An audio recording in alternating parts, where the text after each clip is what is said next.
Bismillahirrahmanirrahim. Assalamu alaikum students. Students, my name is Bilal Rana. I have done my Masters in English Language and Literature from Government College University, and later I did my MS in Educational Policy from University of Rochester, United States of America. Students, آج ہم precis writing کے بارے میں پڑھیں گے. Precis writing which is considered to be one of the most difficult and complex components of CSS. لوگ اس سے بہت گھبراتے ہیں، حالانکہ اس میں کوئی ایسی گھبرانے والی بات نہیں. ہم اس کو سٹیپ بائی سٹیپ سالو کریں گے.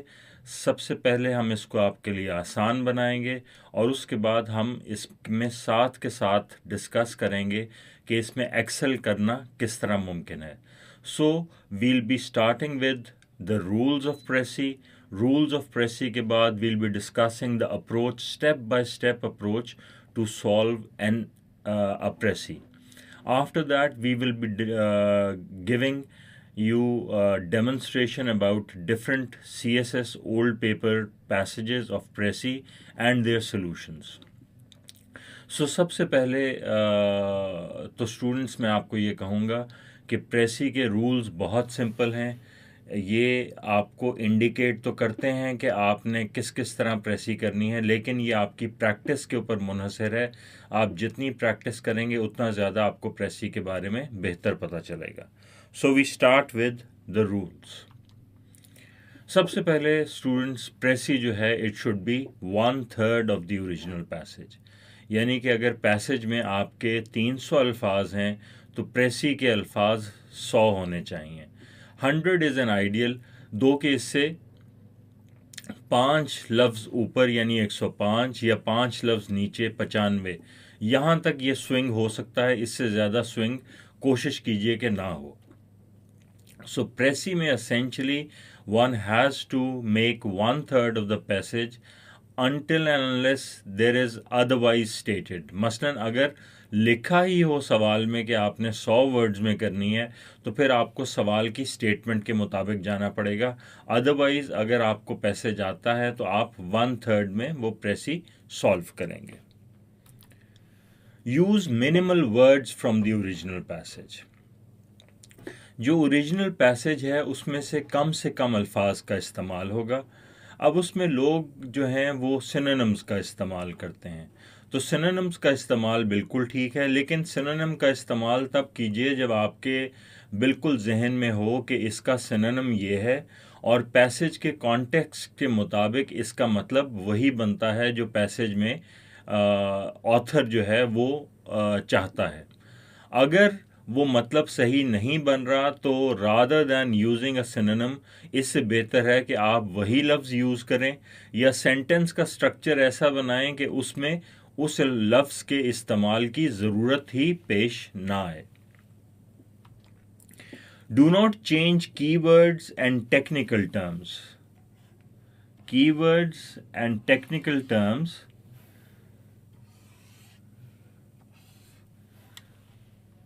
used in the passage.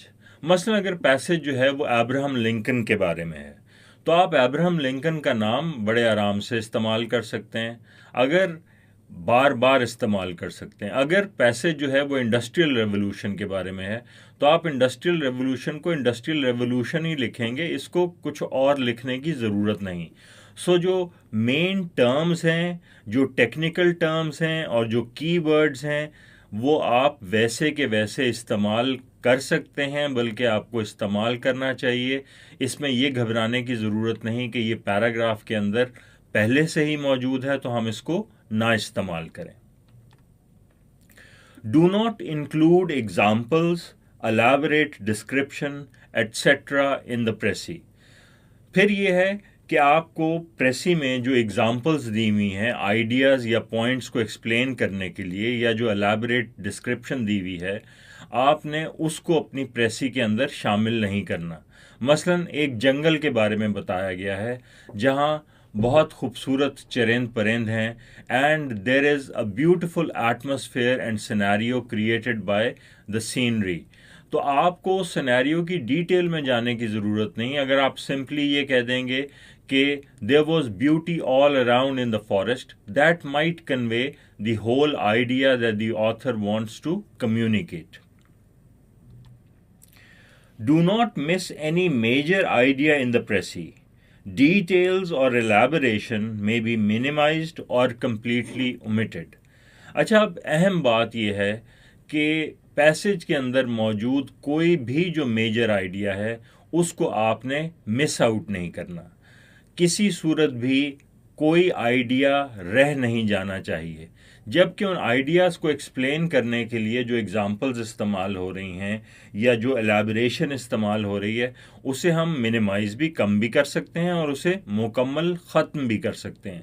So elaboration یا ڈسکرپشن کا شامل کرنا ضروری نہیں ہے، بلکہ اس کو اومٹ کرنا چاہیے.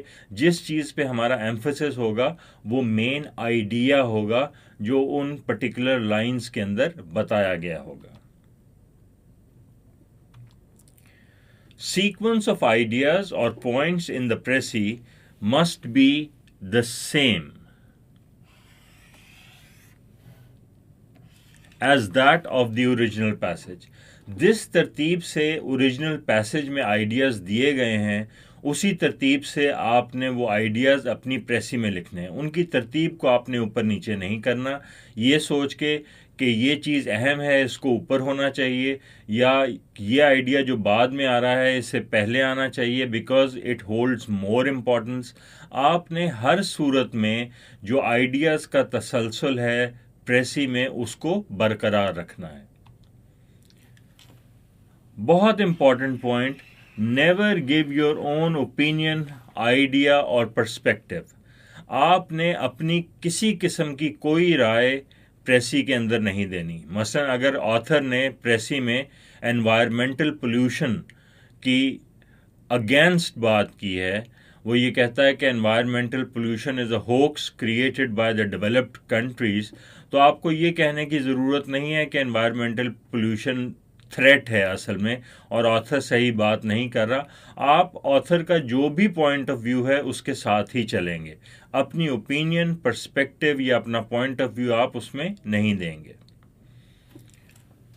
بہت important point, always use simple vocabulary and uncomplicated sentences. Avoid ornamental and flowery language. اپنی وکیبلری کو سمپل رکھیے، ڈائریکٹ رکھیے، فوکسڈ رکھیے، کلیئرٹی ہو اس میں، کنفیوژن یا ایمبیگوٹی نہ ہو، گھما پھرا کے نہ بات کریں، اسٹریٹ اپ بات کریں، ڈائریکٹ ایشو کو یا آئیڈیا کو ایڈریس کریں. اور جو گلابی انگلش ہوتی ہے یعنی کامپلیکس الفاظ کا بے جا استعمال جو مطلب بھی کوئی خاص نہیں بناتے بلکہ ایگزامینر کو کنفیوز کرتے ہیں. کیونکہ دراصل پریسی جو ہوتی ہے وہ نام ہے اس بات کا کہ اگر آپ کے آفیسر نے آپ سے کسی سچویشن کے بارے میں کوئی فیڈ بیک لینا ہے تو آپ اس کو پریسائز فارم میں دیتے ہیں، آپ اس کو ڈیٹیل میں نہیں دیتے، آپ اس کو کلیئرٹی کے ساتھ دیتے ہیں. اگر آپ ایک مشکل چیز کو مزید مشکل کر کے بیان کریں گے تو پھر معاملات جو ہیں وہ بہت گمبھیر ہو جائیں گے، آپ کی پریسی کے نمبر بھی کم آئیں گے، آپ کے آفیسر کو آپ کی بات سمجھ بھی نہیں آئے گی. اور سب سے important in this case, in the case of CSS exam, your examiner would not be really happy with the précis that you have done. Change the first person into third person in case of an autobiographical passage. اگر کوئی passage آٹوبایوگرافیکل ہے جس میں author نے اپنی بات کی ہے یا ساتھ اپنے کسی دوست کی بات کی ہے تو آپ جب پریسی لکھیں گے تو فرسٹ پرسن پروناؤن کو آپ تھرڈ پرسن میں، یعنی اگر وہ آئے کہہ رہا ہے تو آپ ہی استعمال کریں گے جب بھی آپ پریسی بنائیں گے. Right precis in a single paragraph. Precis جو ہے وہ اگر بہت زیادہ لمبی بھی ہے اور اس کے ڈفرینٹ پیراگرافز بھی ہیں تو آپ کے لیے یہ ضروری ہے کہ جب آپ پریسی بنائیں تو وہ ایک سنگل پیراگراف میں بنائیں. آپ پریسی جو ہے اس کو اتنا الیبریٹ نہ کریں، اس کو پیراگرافز کے اندر ڈیوائیڈ نہ کریں کہ وہ بذات خود ایک سیپریٹ سٹوری بن جائے. سو all the points in the Prezi, whether they are in the form of a paragraph, they should be dealt with in the form of a single paragraph in the Prezi.